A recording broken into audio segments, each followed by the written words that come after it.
النبي صلى الله عليه وسلم إنما بعثت لأتمم مكارم الأخلاق. صدق الله مولانا العظيم وصدق رسوله النبي الكريم. معزز علماء کرام، علاقے کے معزز سامعین، دور دراز سفر کر کے میں یہاں آیا ہوں. سلیقے سے بات نہیں ہو سکے گی، لیکن کچھ ٹوٹے پھوٹے الفاظ میں آپ کے سامنے عرض کروں گا. اللہ تبارک و تعالیٰ نے ہمیں دین اسلام دیا ہے، اور اللہ تبارک و تعالیٰ کا کرم ہے اور بہت بڑی مہربانی ہے کہ مانگے بغیر اللہ تبارک و تعالیٰ نے یہ عظیم دولت ہمیں نصیب فرما دی. پھر اللہ تبارک و تعالیٰ نے ہمیں بیت اللہ الحرام دی ہے، کعبہ معظمہ، بیت اللہ جس میں برکتیں ہی برکتیں ہیں. آسمان اگر قائم ہے تو بیت اللہ کی برکت سے قائم ہے، زمین اگر برقرار ہے تو بیت اللہ کی برکت سے برقرار ہے. یہ کارخانہ عالم جو اس وقت آپ کے آنکھوں کے سامنے ہے، آئندہ تک جب یہ قائم رہے گا بیت اللہ ہی کی برکت سے قائم رہے گا. اللہ تبارک و تعالیٰ جب دنیا کو فانی کرنا چاہیں گے، پہلے دنیا سے بیت اللہ کو اٹھا لیں گے. قیامت کا زلزلہ اور قیامت کا قیام بیت اللہ کی موجودگی میں نہیں آئے گی. بیت اللہ کو پہلے اللہ اٹھا لے گا، پھر یہ پھوٹ پھوٹ عالم کی شروع ہو جائے گی.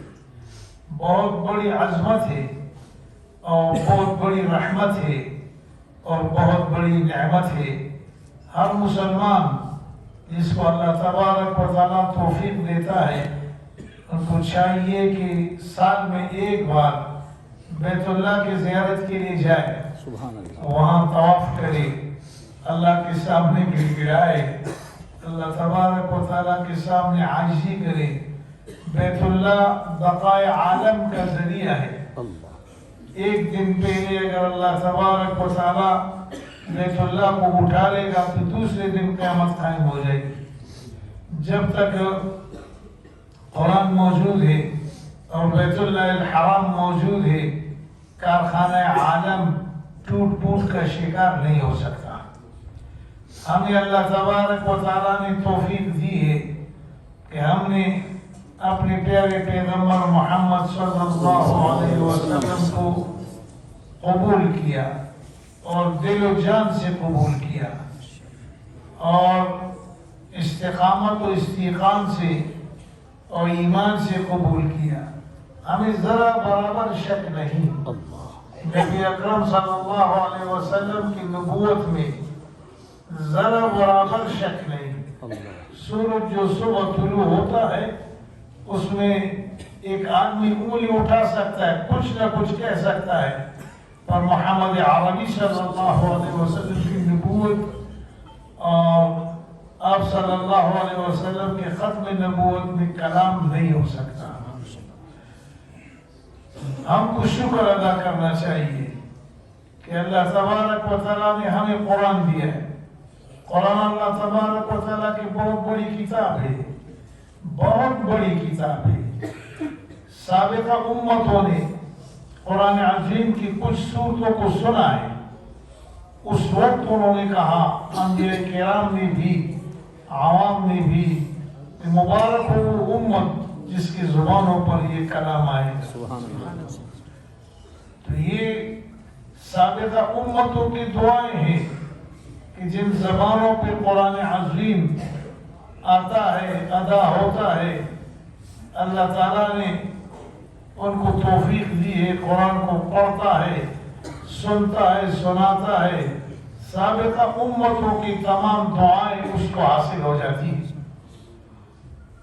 تو میرے معزز ساتھیوں، میں بہت دور دراز سے دوڑ کے آیا ہوں۔ اس حالت میں سلیقے سے آدمی کوئی بات نہیں کر سکتا، کرنا بھی نہیں چاہیے۔ اطمینان اور سکون ہو اور استقامت ہو تب آدمی بیٹھ کر بات کرے، پر پھر بھی اللہ تبارک و تعالیٰ کی دین کی برکت ہے، اور اللہ تبارک و تعالیٰ کی دین کی رحمت ہے اور عزت و عظمت ہے کہ ہم کچھ نہ کچھ بول لیتے ہیں۔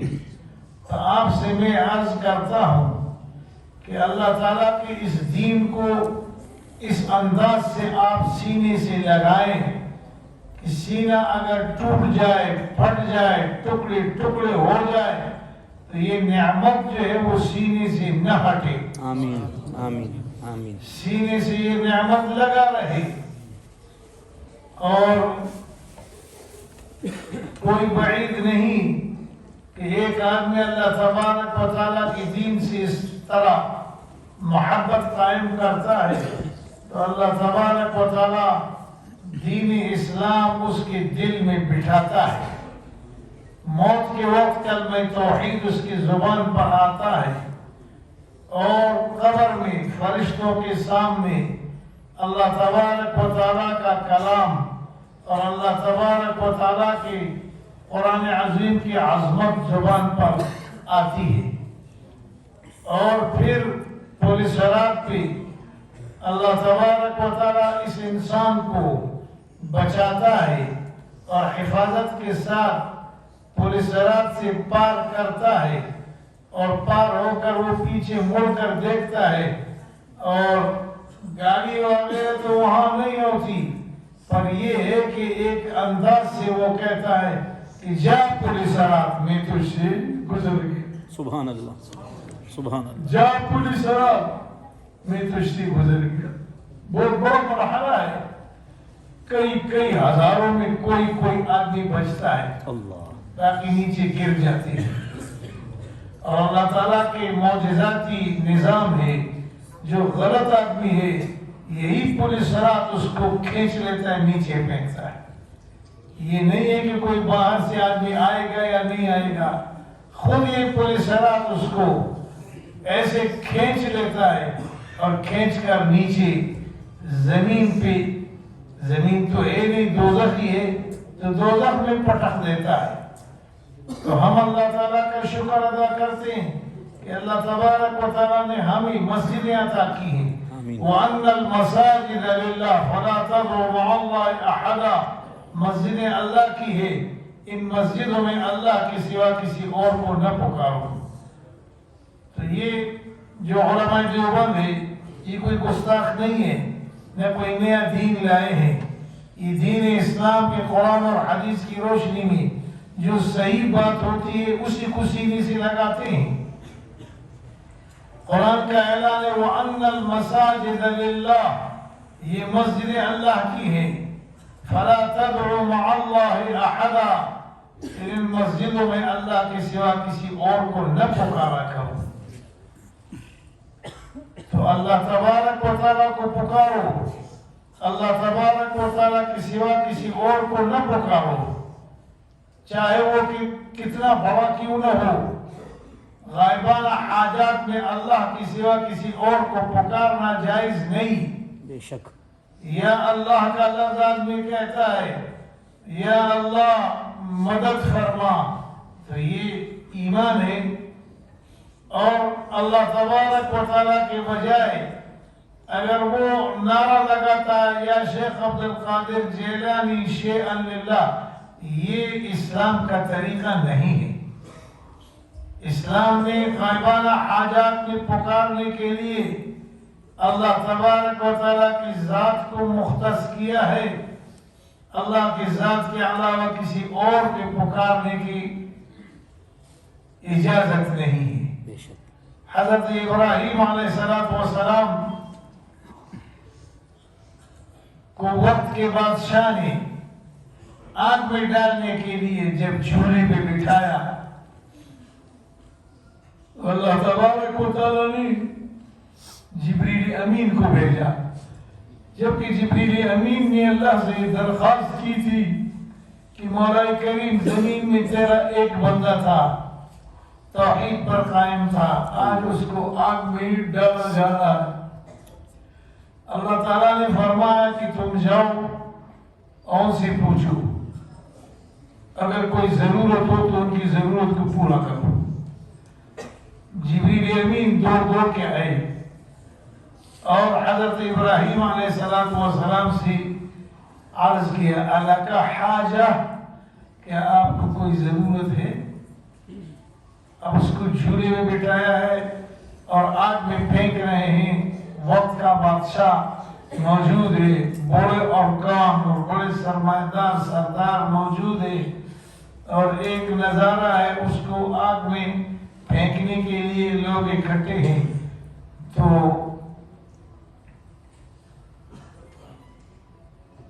جبریل امین آئے اور فرشتے آئے، انہوں نے حضرت ابراہیم علیہ السلام سے پوچھا، الکا حاجہ، کیا آپ کی کوئی ضرورت ہے کہ ہم آپ کی ضرورت پورا کریں؟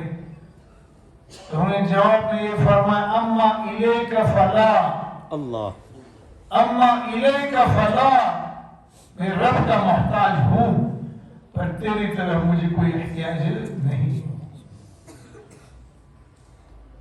تو اس نے جواب میں پھر کہا کہ چلو مجھے چھوڑ دے، اپنے رب سے اس وقت دعا کرے، گڑ گڑا کر دعا کرے، سرکاری طور پر آپ کو آگ میں ڈالا جا رہا ہے۔ تو ابراہیم علیہ السلام نے فرمایا، علمہ بحالی یکفینی عن سوالی، سبحان اللہ، میرے پروردگار کا علم میرے حالت پر حاضر ہے، سب کچھ ان کو معلوم ہے، اس کے باوجود سوال کی ضرورت نہیں۔ علمہ بحالی یکفینی عن سوالی، رب تعالیٰ کا علم میرے حال پر جو حاضر ہے، میرے سوال کی ضرورت نہیں۔ اب دیکھو، پہلے اس نے فرشتے سے کہا، ابراہیم علیہ السلام سے کہا، اما الیک فلا، تیرے طرف کوئی حاجت نہیں۔ فرمایا اپنے رب سے تو سوال کرو، آگ میں آپ کو ڈالا جا رہا ہے۔ فرمایا علمہ بحالی یکفینی عن سوالی، اللہ تعالیٰ کا علم میرے حالت پر وہ کافی ہے، میرے سوال کی ضرورت نہیں ہے۔ پھر اللہ تبارک و تعالیٰ نے مدد فرما دی، ڈالنے سے پہلے آگ کو اللہ تعالیٰ نے فرمایا، قلنا یا نار کونی بردا و سلاما علی ابراہیم وارادوا به کیدا فجعلناهم الاخسرین۔ قلنا یا نار، ہم نے کہا اے آگ، کونی بردا و سلاما، ٹھنڈی ہو جا، اور زیادہ ٹھنڈی بھی نہ ہو، سلامتی والی ٹھنڈک ہو، اور ساری زندگی اور سارے عمر کے لیے نہیں، علی ابراہیم، صرف ابراہیم علیہ السلام کی، کونی بردا و سلاما علی ابراہیم وارادوا به کیدا، اور لوگوں نے ان کے خلاف بڑی تدبیریں کی، اللہ تعالیٰ نے اس کو اسفلین میں، اخسرین میں ڈال دیا، اور سارے ناکام۔ تو ہمارا یہ دین، ہمارا یہ اسلام مضبوط بنیادوں پر کھڑا ہے، یہ ادھر ادھر کی چیخیں چلانے کی بنیادوں پر قائم نہیں ہے، بے شک، کہ ادھر سے نعرہ لگانا شروع کر دیا، یا فلاں یا فلاں یا فلاں یا فلاں، پکارتے ہیں غیر اللہ کو، پکارتے ہیں اور بڑے سر اور لہجے میں اکٹھے ہو کر پکارتے ہیں، یہ اسلام کا طریقہ نہیں ہے۔ بے شک، نبی اکرم صلی اللہ علیہ وسلم بڑی شان والے پیغمبر ہیں، لیکن آپ کے قدر و قیمت اور مقام کو اسلام نے متعین کیا ہے، اور فرمایا کہ غائبانہ حاجات میں اس نبی کو نہ پکارا کرو۔ اور ادھر ہم مسجدوں میں کھڑے ہو جاتے ہیں جمعے کا مبارک دن ہوتا ہے اور جمعے کی تقریر سے فارغ ہو کر لوگ اکٹھے ہو جاتے ہیں اور یہ نعرے لگاتے ہیں یا نبی سلام علیکہ یا نبی سلام علیکہ۔ بابا کوئی اور اچھے جملے بولو، نبی اکرم صلی اللہ علیہ وسلم پر درود بھیجو اور نبی اکرم صلی اللہ علیہ وسلم تعریف کی کلمات ادا کرو۔ پھر دونوں جگہوں میں یا خطاب کو پیش کرتے ہیں یا نبی سلام علیکہ، یہ یا نبی کہہ کر حاضر ناظر مانتے ہیں۔ الفاظ تو اور بھی ہیں، اللہم صلی علی سیدنا محمد نبی الامی وعلی آلہ واصحابہ وازواجہ وذریاتہ واہل بیتہ اجمعین، یہ بھی درود کی کلمات ہیں اور جائز اور صحیح طریقے کے ہیں، یہ نہیں پڑھتے۔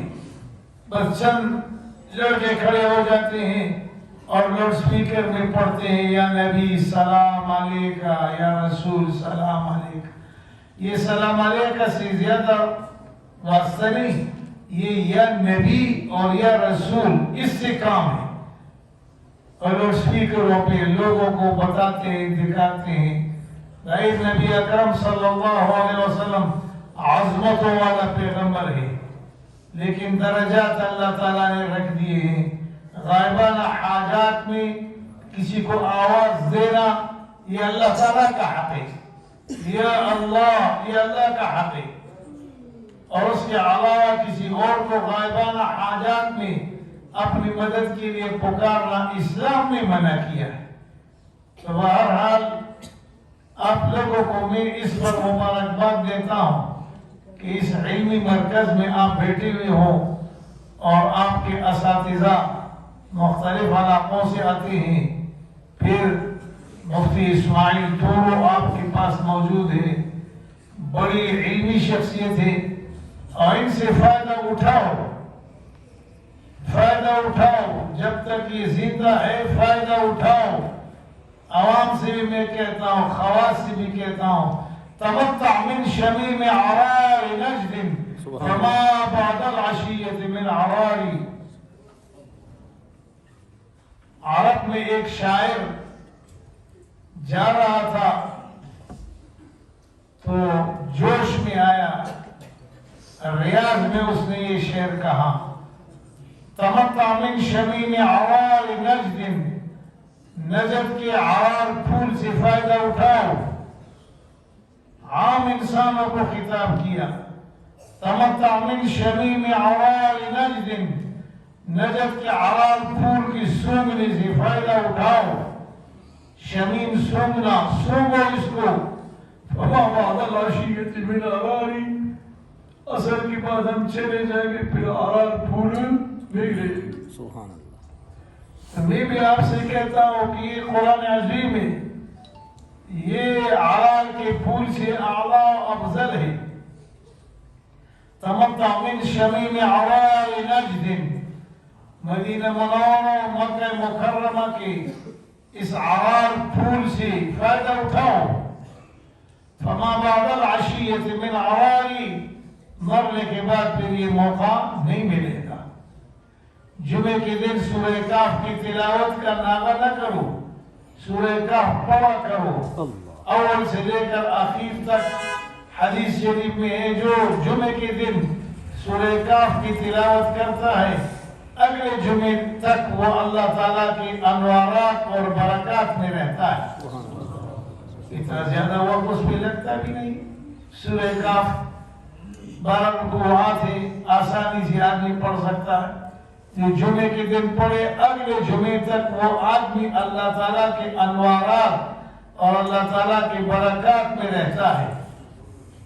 تو یہ نعمتیں ہیں، یہ عظمتیں ہیں ہمارے پاس۔ اللہ تبارک و تعالیٰ کی طرف سے نعمت کعبہ مشرفہ ہے، المکہ المکرمہ والکعبہ المشرفہ، شرافت والا کعبہ ہمارے پاس موجود ہے۔ کائنات کے ذرے ذرے سے اور کائنات کی کل کائنات سے کعبہ اعلیٰ اور افضل ہے، اعلیٰ اولیٰ افضل ہے۔ لہذا ہمیں چاہیے کہ تمتع من شمیم عرار نجد فما بعد العشیۃ من عراری، مرنے کے بعد یہ چیزیں نہیں ہوں گی، زندگی میں ان چیزوں سے فائدہ اٹھاؤ، قرآن عظیم کو پڑھو، قرآن عظیم کی تلاوت کرو، یہ نجد کے عرار پھول سے زیادہ اعلیٰ و ارفع پھول ہے۔ تمتع من شمیم عرار نجد، نجد کے عرار پھول کی سونگنے کا فائدہ اٹھاؤ، فما بعد العشیۃ من عراری، عصر کے بعد اور عشاء کے بعد پھر عرار پھول کی سونگنے کا موقع نہیں ملے گا۔ تو یہ قرآن عظیم ہے، ہر آدمی ہر وقت اس کو ہاتھ میں لے سکتا ہے اور اس کو پڑھ سکتا ہے، اور اس کو جو ہاتھ میں لیتا ہے وہ بھی اعلیٰ و افضل ہے، جو تلاوت کرتا ہے وہ بھی اعلیٰ و افضل ہے، جو اس کے معنی کو سوچتا ہے وہ اعلیٰ و افضل ہے، جو اس پر عمل کرتا ہے وہ اعلیٰ و افضل ہے۔ یہ نعمت اللہ تعالیٰ نے ہمیں دی ہے۔ مرنے کے بعد قبر میں جب آدمی دفنایا جاتا ہے تو سب سے پہلے ایک خوبصورت انسان کی شکل میں یہ قرآن آتا ہے، اور یہ آ کر کے کہتے ہیں دنیا میں تو نے مجھے اکیلے نہیں چھوڑا، اب اس تنہائی کی جگہ میں تجھے اکیلے نہیں چھوڑوں گا، جب تک تم قبر میں ہو میں تیرے ساتھ رہوں گا۔ سبحان اللہ۔ تو یہ قرآن قبر میں پھر ساتھ رہتا ہے۔ لہذا مسلمانوں قرآن عظیم کو سینے سے لگاؤ، یہ عظیم دولت ہے اللہ تعالیٰ کی۔ جمعے کے دن سورہ کہف کی تلاوت کا ناغہ نہ کرو۔ سورہ کہف 12 رکوعات پر مشتمل ایک سورت ہے، لمبی ہے لیکن پڑھنے میں کیا دقت اور کیا مشکلات ہے۔ ایک آدمی دیر سے پڑھے اور سورہ کہف کی تلاوت جمعے کے دن کرے، دوسرے جمعے تک وہ آدمی اللہ تعالیٰ کے انوارات اور اللہ تبارک و تعالیٰ کی برکات میں رہتا ہے پورے جمعے میں۔ تو دوسرے جمعے پھر پڑھتا ہے تو دوسرے جمعے تک وہ اللہ تعالیٰ کے انوارات اور برکات میں رہتا ہے۔ میں صرف تمہیں نہیں کہتا ہوں، جب سے ہوش سنبھالا ہے اس پر میں عمل کرتا ہوں۔ سبحان اللہ۔ لہذا آپ سے درخواست کرتا ہوں کہ جمعے کے دن اپنی تلاوت نہیں کر سکتے ہو تو نہ کرو، پر سورۃ کہف کی تلاوت کا ناغہ نہ کرو، اس کی تلاوت کو باقاعدگی سے کیا کرو۔ اور پھر یہ جو میں نے شعر پڑھا ہے اس کے مفہوم کو ذہن میں رکھو۔ تمتع من شمیم عرار نجد، نجد کہ عرار پھول کو سونگنے کا فائدہ اٹھاؤ۔ نجد یہ ریاض کا علاقہ ہے، ریاض کے عمدہ پھول عرار جس کا نام ہے اس کی سونگنے کی کوشش کرو۔ فما بعد العشیۃ من عراری، ہم سفر پہ آئے ہیں اور عصر کے بعد ہم نہیں رہیں گے، ہم چلے جائیں گے، عرار پھول ریاض میں رہ جائے گا۔ تو ہم قرآن عظیم کے لیے یہی کہتے ہیں کہ یہ عرار پھول سے اعلیٰ ارفع افضل ہے۔ بے شک۔ اور اس کے سونگنے اور اس کے ہاتھ میں اٹھانے اور اس کی تلاوت کرنے اور اس کو دیکھنے سے فائدہ اٹھاؤ، مرنے کے بعد پھر یہ موقع نہیں ملے گا۔ البتہ مرنے کے بعد اگر اولاد میں کوئی صلاحیت ہو اور وہ پھر سورتوں کو پڑھے اور ایصال ثواب کے لیے آپ کو ایصال کرے، قرآن پڑھے ایصال کرے، تو وہ ایصال تو ہو سکتا ہے لیکن آپ کا اپنا عمل ختم ہو گیا۔ اذا مات الانسان انقطع عمله، انسان جب مر جاتا ہے سارے اعمال منقطع ہو جاتے ہیں، کوئی عمل باقی نہیں رہتا، الا یہ کہ کوئی اولاد ہو اور وہ اس کے لیے دعائیں کرتا ہو مرنے کے بعد، تاکہ اس کا اپنا عمل